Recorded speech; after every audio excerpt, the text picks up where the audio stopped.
Here's a short clip from the Barber Shop. Oh, man, I have been blessed by royalty. Mr. Josh Clark is in the studio. When are they getting here? Josh is, of course, one of the stars of The Upside at KRZK 106.3 here in Branson. And if you're listening to me right now, you probably didn't hear their show this morning. Yay! Probably, unless, now, here's the thing, Jim. We always give you a shout out. Like, you can catch Jim Barber at 9 o'clock. They have nothing going on between 6 to 9. Nothing at all. And if you turn over there and there's Except James Sibley. Who? Yeah. What are you talking about? I know. I love James. James is, so in the mornings, whenever I get here, because I get here pretty early, James has been coming in just a little bit earlier every day, just a little bit more, a little bit more. Yeah. And he comes in and we bounce stuff off each other, and he loves to get promos. He loves to add little songs and little touches to his show. So it's awesome to see him having that excitement about being here on the air. Well, it's fun. This is something that I did in college years ago. I studied broadcasting,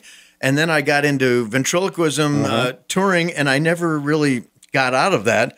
This is so much fun. It's different than it was back in 1980, but I'm sure the board's probably the same though. The board is very similar, but we had albums back then, records, and I had to needle drop from record to record, and there was no digital, there was no tape. We broadcast all the way out to the dormitories. And so during the day, I think the only people listening were a bunch of dirty socks, probably in the dorm rooms. But I am having a great time, and you've been in Branson quite a while. You've done a lot of different things here. Tell me how you ended up in Branson, Missouri. Oh, let's see here. In the early 90s, my grandparents came up for a visit right around the time of the the 60 Minutes, the story, right, about Branson, the big Branson boom. And a year or so later, my dad came up. He moved up here, started working.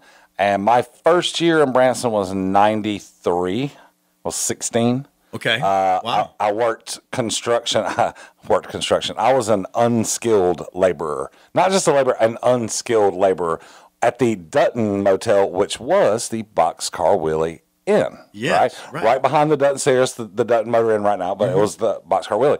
So I went back to Mississippi, graduated high school, right? Came back up the next summer, worked at Gilley's Texas Cafe, which was right next door to Gilley's Theater, right? So I did that off and on for many years, moved back to Mississippi. After Hurricane Katrina hit in 2006, I came back and ran a couple nightclubs, worked at restaurants, did some stuff here and there. A really good buddy of mine named Sam Clanton turned me on to a position at the Branson Independent, and they needed a sports editor. And I wrote something up, and they hired me to be the sports editor. I did that for a couple of years, went to work at Branson Tri-Lakes News, where I sort of slid my way, I guess is the best the best way, into a spot as an entertainment editor. And I did that for about 10 years. About halfway through that, about 4 or 5 years, and I broke a story about Jimmy Osmond taking over at Andy Williams' Moon River, right? Right. So this was right after, and not too long after Andy had died, and Jimmy came in to take over. So I wrote a story about it, and it was dumb luck, Jim.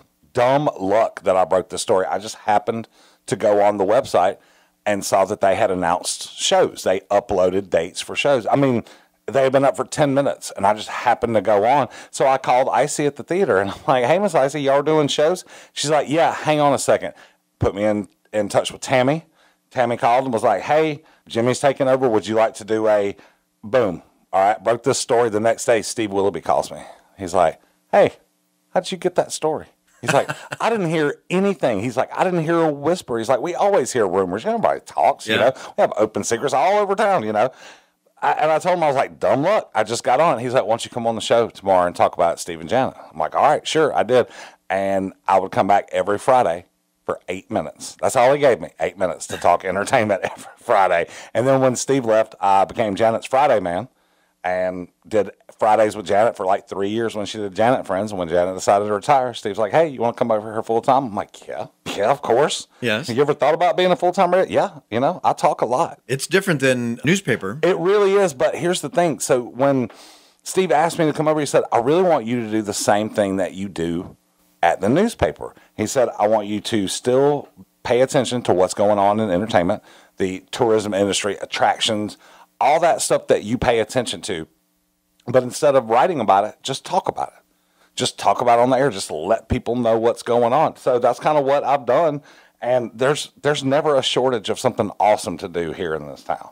So yeah, we're just living life and talking about it on the radio. Well, I first met you back when I was performing. I came here in 1994 with Glenn Campbell. And then I worked with Kirby Van Birch for a year and the Osmonds at their ice show, which is now the Clay Cooper Theater. Yep, Osmonds on ice. Awesome.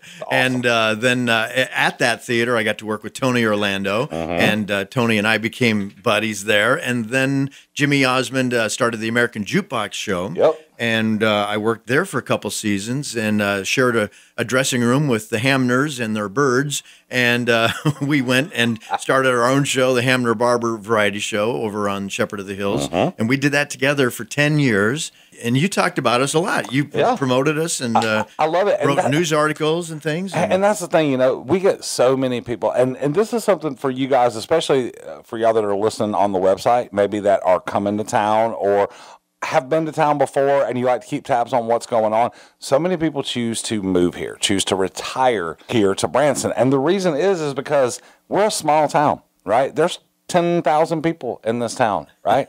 But we have 11, but who's counting? Well, we have a major draw. We have major draws like that big cities would love to have what we have here. And we get millions of people a year that come to visit. But if you move to Branson, it doesn't matter where you're from, Jim.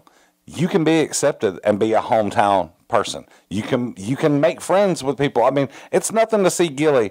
He's in around Walmart or the Price Chopper getting groceries or whatever. I mean, everybody just hangs out together. Right. You know? And there's no egos in this town. You know? Well, I mean, Russ Willoughby. And he should not have an ego. His ego is bigger than he is. Yeah. Oh, that's awesome. Well, yeah. You know, it's true. As an entertainer, I toured for 10 years doing colleges, so I was never home. I was always on the road, sleeping in a motel every night and living out of a suitcase. And when you get to come to Branson and you have your own bed and it is like a hometown and you make friends quickly and you get involved in local things, it really is hard to go back to that road life again. You can make more money out on the road, but it's lonely and it ages you and it's much more fun and healthy to have a quality lifestyle here in at your home. And it just happens to be Branson for so many of us. And it could be Branson for you.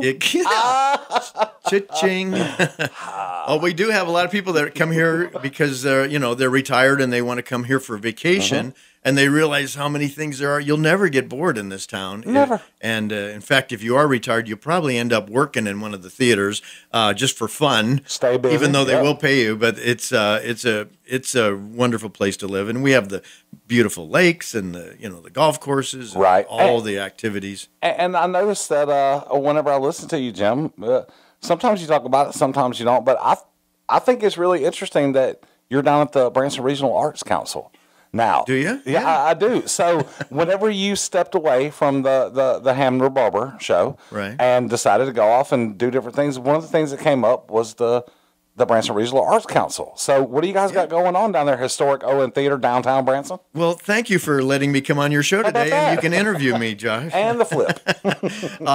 Yes, I started working at the Branson Regional Arts Council after my wife had passed away.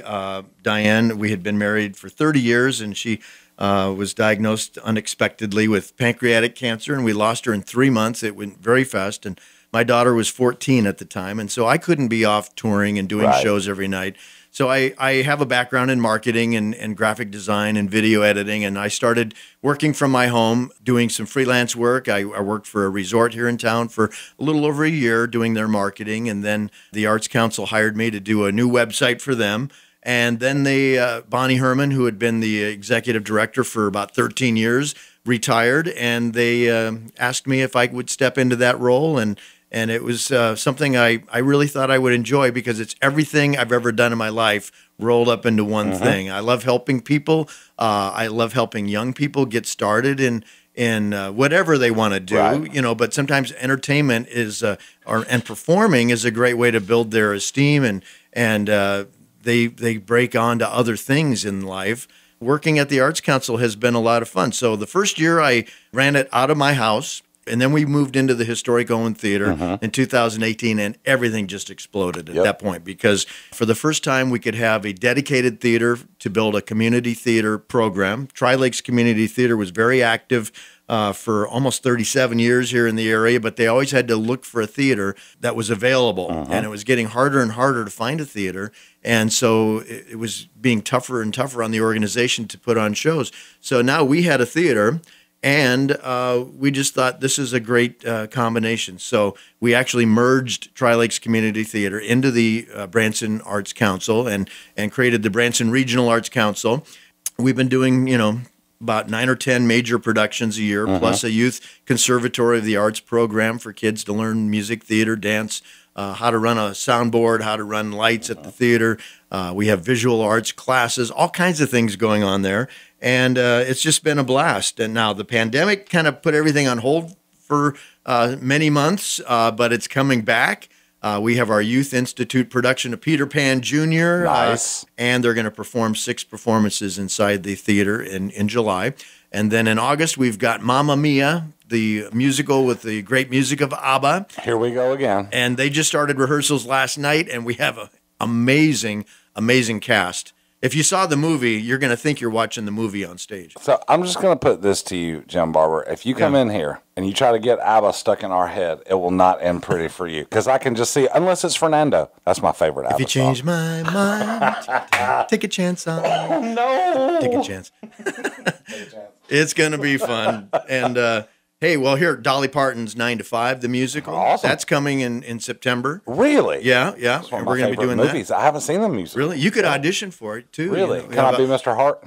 Yeah, you'd be perfect for that. Does Mr. Hart I'm have to serious. sing? You need to do that. Does he have to sing? Because I don't. He does. You could sing. You could sing. I think that'd be great. I'll put you in touch with my girlfriend, and she can tell you if I can sing or not. Okay. She could audition, too. She's a great singer. Yeah, she is. Yes. Carrie Garrison, Clay Cooper, Country Express. Female vocals of the year. All right.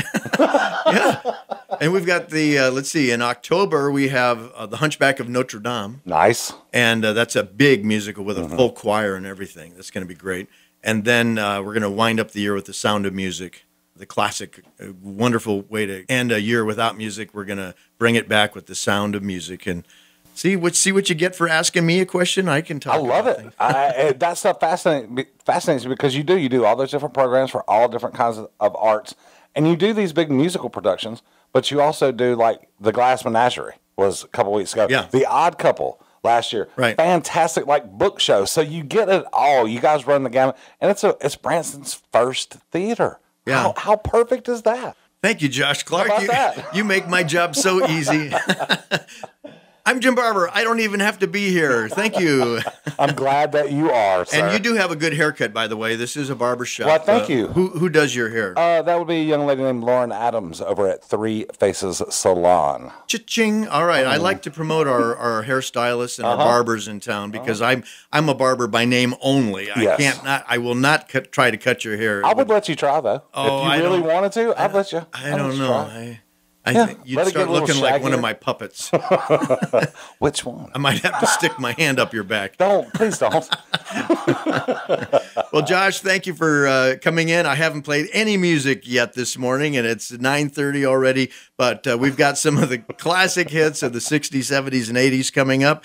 You're in the Barber Shop with Jim Barber and Josh Clark, my new co-host here, and 98.1 BransonForYou.com. This is the Barber Shop with Jim Barber on BransonForYou.com and 98.1 FM.